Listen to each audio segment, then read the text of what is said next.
First of all, I want to say good evening to all the beautiful sorors of Kappa Alpha Sorority. Now the deal is, when I first learned of this opportunity, I was riding with my daughter, and she said, "Daddy, how are you going to be a relationship coach? You didn't make it." But the deal is, I've been practicing medicine here in the state of Mississippi for over 10 years. And most of my patients are like myself, and I'm going to just say we, notoriously don't like to go see a therapist. We don't like to go see the psychiatrist. When we have problems, we go and talk to our preacher, we talk to our beautician, we talk to our barber, or we talk to our family doctor. Now, the deal is, over the years, I've helped a lot of my patients, because a lot of my patients would come in with relationship problems and it would adversely affect their medical conditions. Because the deal is, a relationship can bring a lady, a man, or anyone a great deal of stress. Can I get an amen? Amen. I have patients that come in with elevated blood pressure, heart disease, having chest pain, fainting, fatigue. The bottom line is stress is real. And in a lot of cases, if you're in a dysfunctional relationship, that will add to your stress a great deal, and it can cause you a lot of pain and suffering. That's for the lawyer out there. Now here's the deal. Tonight, what I am going to do, what I've been commissioned to do, is give you ladies the perspective from a man. A lot of ladies in the audience have probably had a lot of relationships that didn't really pan out. And I'm going to take the liberty to say that in a lot of cases, women are more likely to feel that they've wasted their time. Am I right? But the deal is, we're going to talk about some things that men really want women to know. Because in the end, men, we really want to get married. We want to find a life partner, and we want to be successful. And we know that we cannot be successful without a good woman by our side. Uh-oh. Uh-oh. The other part of this delivery will be to the women that are married. Men, we want to stay married. Now, I'm going to look at my attorney friend, and she's going to tell everyone, she's going to say amen to this. Divorce is one of the most financially devastating things that a person can go through. Amen. But not only that, you have children, you're splitting up your home, you're messing with just all types of problems with divorce. So the bottom line is, we want to stay married. And there are things that married men want their wives to know. So this is going to help all the ladies out there. So let's go ahead and get started. Now the deal is, if you are dating a gentleman, the first thing you want to do is you want to kind of find out what his intentions are, okay? And there's nothing wrong with asking him. You can ask him on the first day, say, "Hey, John, you know, where do you see this going?" And he might not be in the same place that you are, because men, women, everybody goes through seasons. Everybody goes through seasons. So let's say, for instance, you have a gentleman that's in school, because we have some students here, or somebody that might be in medical school, graduate school. You know, at that point in his life, in that season, he might not be focused on getting married at that time. Then you have a gentleman that might be in residency, like I was at one point in my life. I've secured my education, I'm getting stable, and I'm looking for a partner, I'm looking for a wife, and that's the time that I got married. Then you may have a gentleman that might be in a season where he just got out of a bad divorce. Maybe he's not looking to get married right now. So the first thing you want to do is you want to try to find out where this man is as far as in his life cycle, his season, where he is.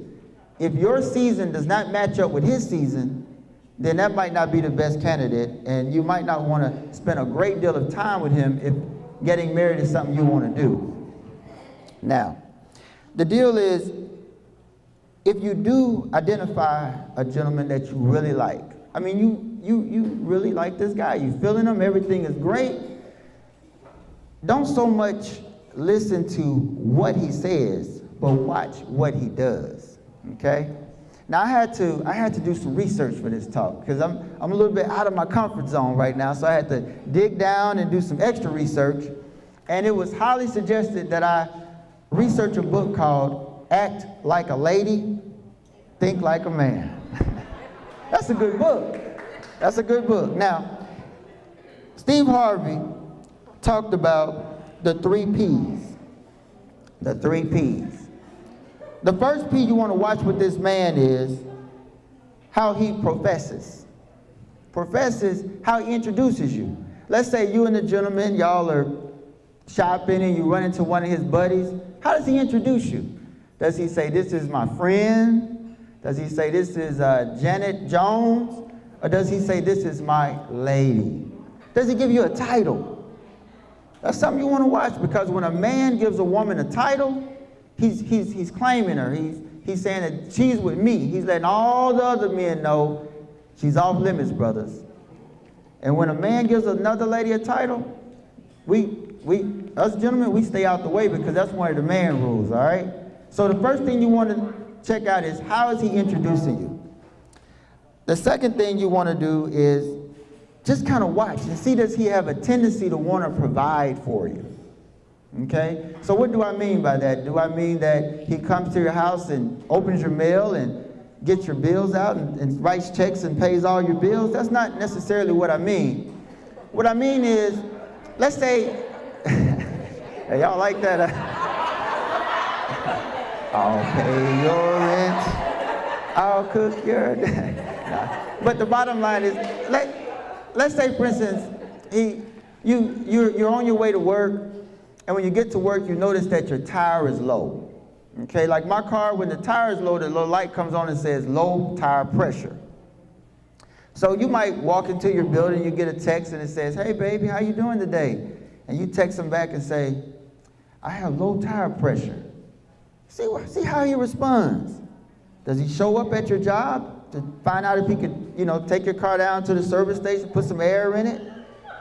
Is he showing those tendencies? For instance, if you all go out to dinner, y'all go to a nice restaurant, and the waiter is coming back with the check, and it's very clear the waiter will be back soon. Does he have to go to the restroom all of a sudden? I know some guys like that. I know some guys that they have perfect timing.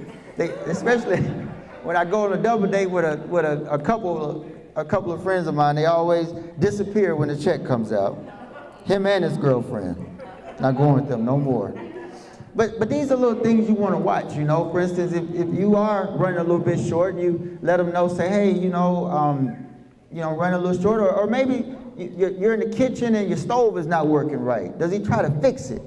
Or does he try to get you a new stove? Does he act like he's trying to help? Now, the last one, Steve, the last P, does he show tendencies that he wants to protect you?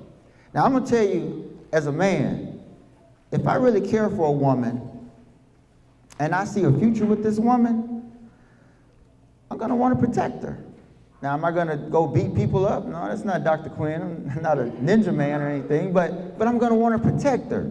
For instance, if me and this lady, we're walking, we go to Walmart, go get some toothpaste, all right? We're walking through the parking lot, and I noticed that she's on the outside, and I'm on the inside, and their car's coming. I'm gonna position myself so the cars can hit me if somebody's gotta get hit. I caught myself doing that, and I thought, why did I just, okay, But see, we men, we're programmed in our DNA. We wanna protect, we wanna provide. For instance, if you get into a situation on your job and your boss disrespects you and you give us a text, do we want to maybe try to figure out a way to, fix this situation? Or do we just blow it off? See, these are things you want to watch, because you want to watch what he does and not what he says. Okay, we're going to move on. Now, the deal is, like I said, as a doctor, in a lot of cases, I have to help patients medically, psychologically, the whole deal, because at the end of the day, it's all about helping people. And there's certain things that we look for as men from a woman.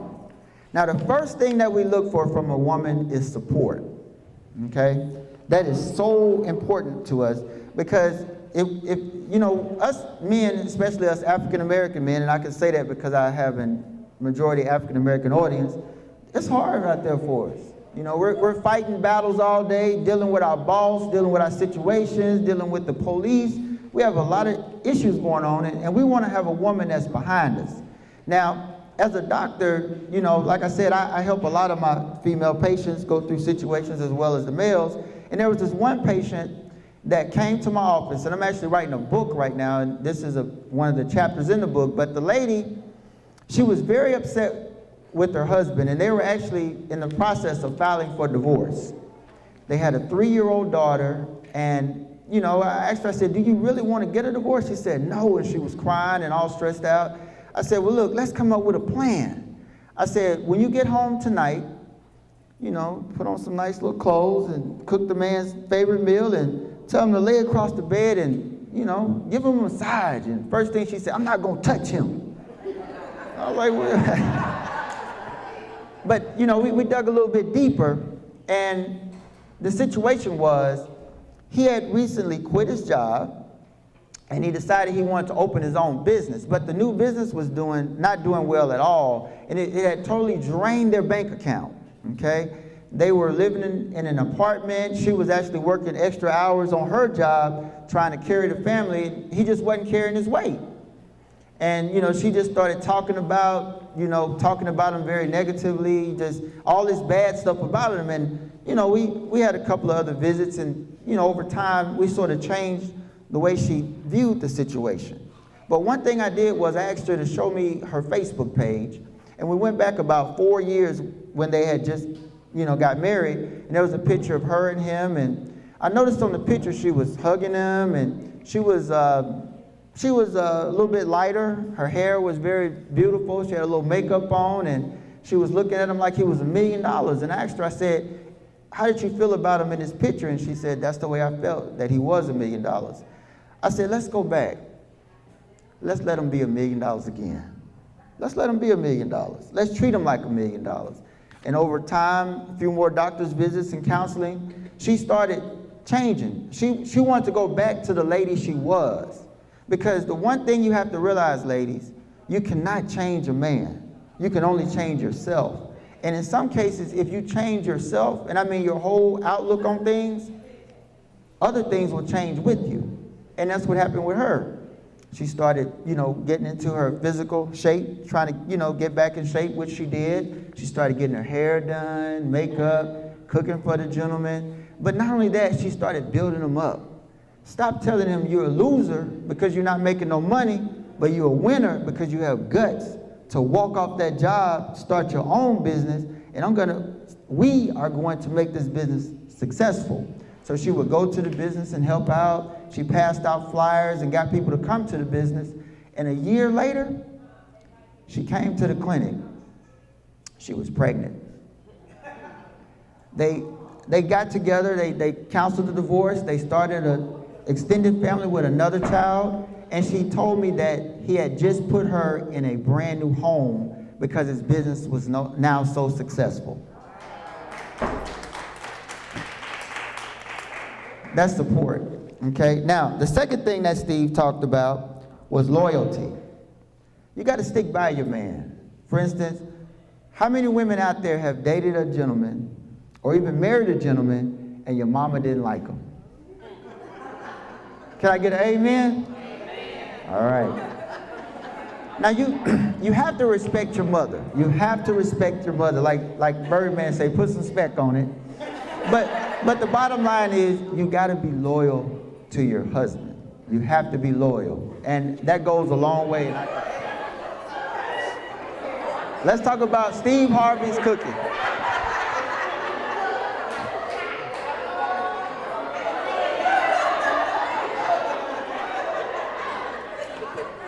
So let's imagine you're a lady, you're married, you've been working 10 hours, you get home, you're getting the kids ready for school.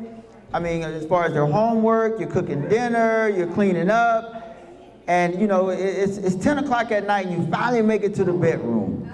You know, you take a bath, whatever, you put your clothing on, you get in the bed, it's 11 o'clock, you're almost dead because you got to start all over tomorrow, and you get a tap on the shoulder.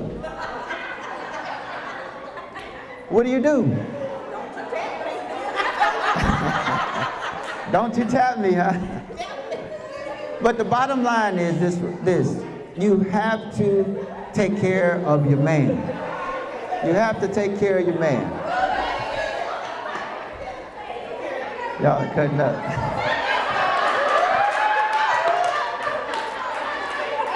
Okay, we're gonna move on to the next section. But the bottom line is you have to take care of your man, because there are a lot of men out there, and there are a lot of men that are not loyal to their wives. And I'm not saying that a man has a right to go out and be with another woman if his wife is not taking care of business at home. But the bottom line is you want to give your husband every reason to stay at home, and don't give him any reasons to go outside the home. All right, we'll take that and move on. Now, in the case that you do have a man that cheats, okay, you caught your husband cheating, the first thing you have to do is let the man know that cheating is a deal breaker, okay? But if God intervenes, you all get counseling, maybe you move out the house for a while, let him know what he lost, and you work things out over time, you gotta let it go. You gotta let it go, because I have had many patients over the years that have not been loyal to their wives on one occasion, and they got through it, and she beat them up for the next 10 years, and the marriage was just miserable. So if you decide that you're gonna work with them after counseling and much time, let it go, okay? Now, the deal is, the audience before me today are educated women, beautiful women, successful women, and sometimes that can work against the ladies, okay? And what I'm talking about is that lady that's making $100,000 a year. She's got her own house, she's got her own car, she's got an alarm system, she's got a dog, she's got a gun. She don't need no man. And remember, all men want to protect and they want to provide. So you gotta let your man be a man. And I'm gonna give you another example. I had a patient. She was a doctor and her husband was a teacher. He lost his job because he tried to break up a fight, just something silly. But the bottom line is, we were all out to dinner, and the check came out, and he started reaching. And she looked at him so angry and said, "What the hell are you reaching for?" I thought I could just slide under the table. I was so embarrassed. But that's a perfect example of the worst case scenario, okay?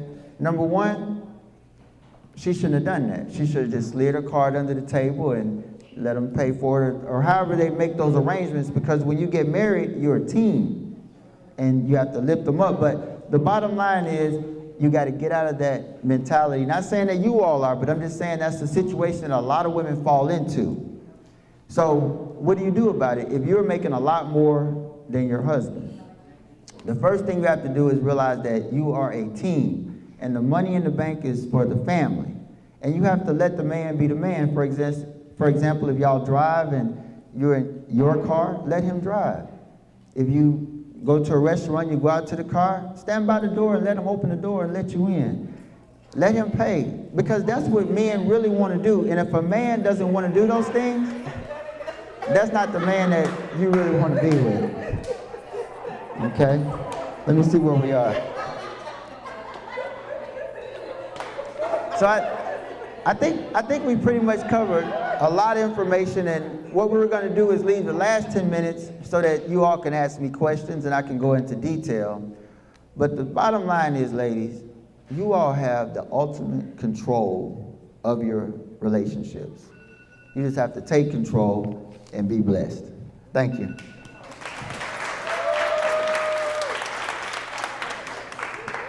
All right. So we can have questions, and just raise your hand and I'll acknowledge you. Somebody got a question now. Go ahead. My question is in reference to remarrying.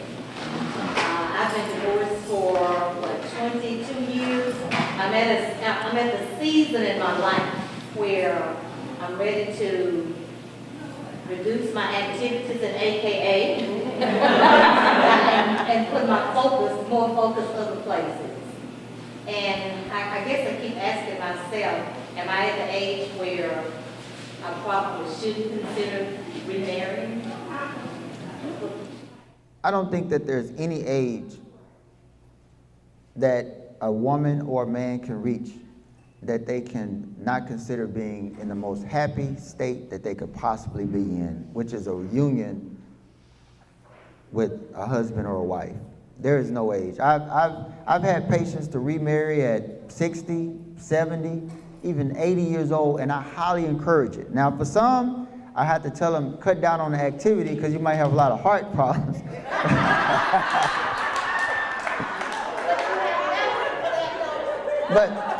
But the bottom line is, there is no cutoff on happiness. And marriage is happiness. So if you've been blessed to meet a gentleman who you can see yourself spending the rest of your life with, I say go for it and be happy because you deserve it. Okay, go ahead, ma'am.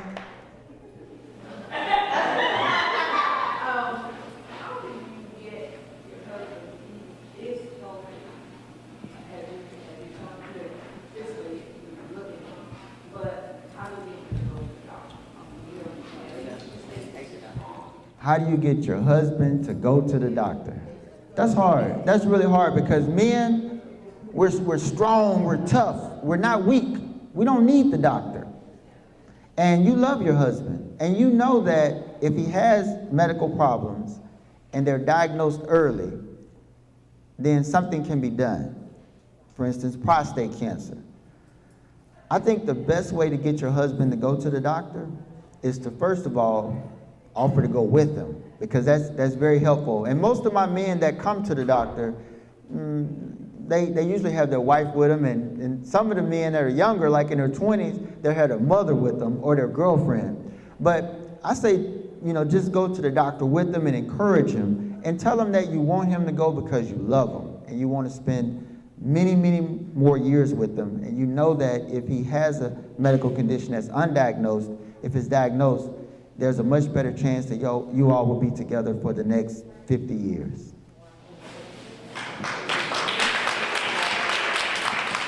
Yes, ma'am. You talked about a successful woman not needing a man, but what if you feel like that will make your life more meaningful? What can you do to not project that image just because you have acquired success professionally that you're still a woman? That you don't scare the men away. A successful woman that is concerned that she may make men feel uncomfortable, which happens a lot, because in reality, in the African American community, women are doing better than men right now. They are, and it's tough for you guys. I have a lot of young ladies that I went to medical school with, people I went to college with that are now lawyers or accountants, and they're making six figures. And in a lot of cases, they feel like when they meet men, the men are intimidated, and in a lot of cases they are. So what can you do? Well, first of all, if you have to reduce your shine for a man, he's probably not worth it. You be who you are, but at the same time, you have to just remind him that you need him. And there's nothing wrong with that. For instance, if he takes you out to a restaurant and it's not the nicest restaurant that you normally go to, maybe that's all he can afford at this point, eat that food like it's, eat it like it's just golden, And because it is, it really is, because if you have all the money and you go to the Bonefish or Roof Chris by yourself, I believe any woman here would rather go to Popeyes with a good man. So when you tear into that Popeyes chicken, just pretend like it's Roof Chris steak. But the most important thing is, don't ever throw in his face that he's not as successful as you are, because I'm going to be honest with you. In my first marriage, my ex-wife, in my only marriage, my ex-wife was a dermatologist. I was a family doctor. And that was a little bit hard for me because we came to Mississippi together from Los Angeles. And we'd go to all these functions and people would come up and say, Dr. Quinn. And I think they were talking to me. I was like, hey. And they would want her attention because she was the first African-American dermatologist in the state, and they were excited about it, which they should have been. I mean, she worked hard to get to where she was, but it was very difficult for me because, you know, I had an ego.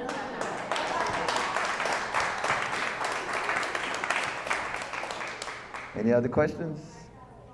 I know you ladies have something you're burning to know from a man, and trust me, I know a lot of men.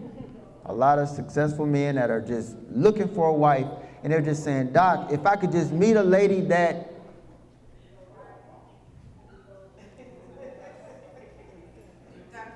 Yes, ma'am. Do you find that a lot of the beautiful, educated young black women who are single sometimes are detrimental to themselves by having, and you have standards, though by no means do I say don't have standards, but they have so many, I'm not going to put up with this, I'm not going to accept that, I'm not going to do this, to where they may block the one man that they need because they're focusing on something wrong instead of focusing on what all he's got that's right. That's perfect what you just said. The bottom line is, men, we want women to have standards. We want women to have standards. If a woman is too easy, we lose interest very quickly. Okay, we like a little challenge. Maybe don't answer the phone the first time we call right away, or, you know, we like a challenge because we're hunters. That's in our DNA. We like to catch the big game, but at the same time, you have to watch how standoffish you really are. You don't want to just run a man away by putting up too many standards, but at the same time, you have to have standards or the man is going to run all over you. So it's a very difficult juggling that you have to do as a woman, but the most important thing you have to do is you have to, once you identify the man that you can see yourself with for the rest of your life, then you have to start planting the seeds that you want to grow so that man can grow into the man that you want him to be. For instance, if he went to college but didn't graduate, you might not want to say, you never graduated from college, but focus more on, let's go back to college, baby. You can do it. I see you as the foreman on your job instead of just one of the line people because you're better than all those guys. Let's do it together and I'll help you study. You have to build a man up because I'm telling you, I think about Barack Obama all the time. If it was not for his wife, I don't believe he would have been the president. That's a strong woman. So the bottom line is, be this man's Michelle Obama. Build him up. Make him the president of the United States because in America, anything is possible, especially if you have a good woman by your side. If I put two things on the table, one is security. The other would be most important to me. Support. Support. Because like I said, men need support. I mean, as an African-American man, the world is leaving out that house, that's like going onto a battlefield. I mean, we're dealing with our job, and in most cases, unfortunately, for most of us, we could be fired at the drop of a dime. So that's a lot of stress. Then you have to deal with the customers and your co-workers. On your way home, you might get pulled over by the police, and sometimes they might not be our friend. When we get home, we want to feel like we're 100 feet tall. We want to be met at the door, but we need that support. We need somebody to build us up because every day for African-American males, in most cases, we're being torn down. So if we have a woman at home that can support us and make us feel good about ourselves, the next day we're ready to go back out into the world and kill it. So support is the number one thing that a woman can give a man to make him successful and happy.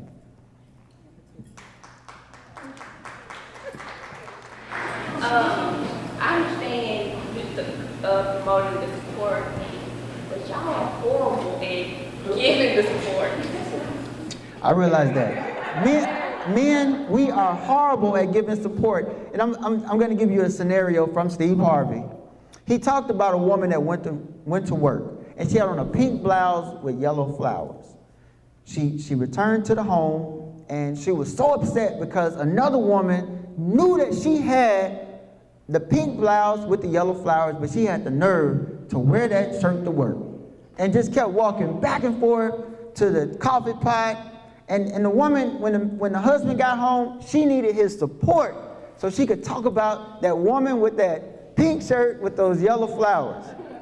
Now, men, we can't. It's hard for us to wrap our head around something like that. You know, I've been in situations and we try. We're like, for real? No, she didn't do that. But you all want to talk for about 3 hours about this woman. And we just want to say, don't wear that shirt to work anymore. Just throw it away. I'll buy you 5 shirts. But what you have to realize is, men, we like to fix it. And we don't like to elaborate. And sometimes you all can interpret that in that we're not supporting you. But we're supporting you because we're there for you. It's just, we have a hard time with long, drawn-out discussions. And in a lot of cases, that's the beginning of an argument because you all feel that we're not supporting you. So just realize we love you. It's just we can't do the long argument about the lady with the pink shirt and the yellow flowers. So just work with us. Work with us.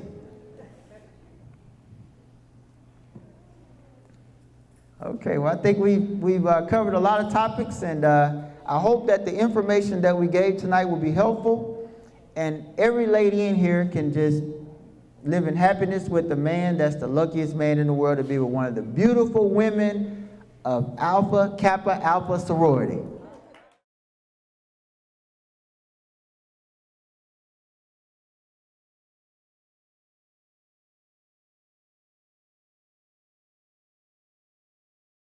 And all men are going to have egos, so it's just something you have to, watch and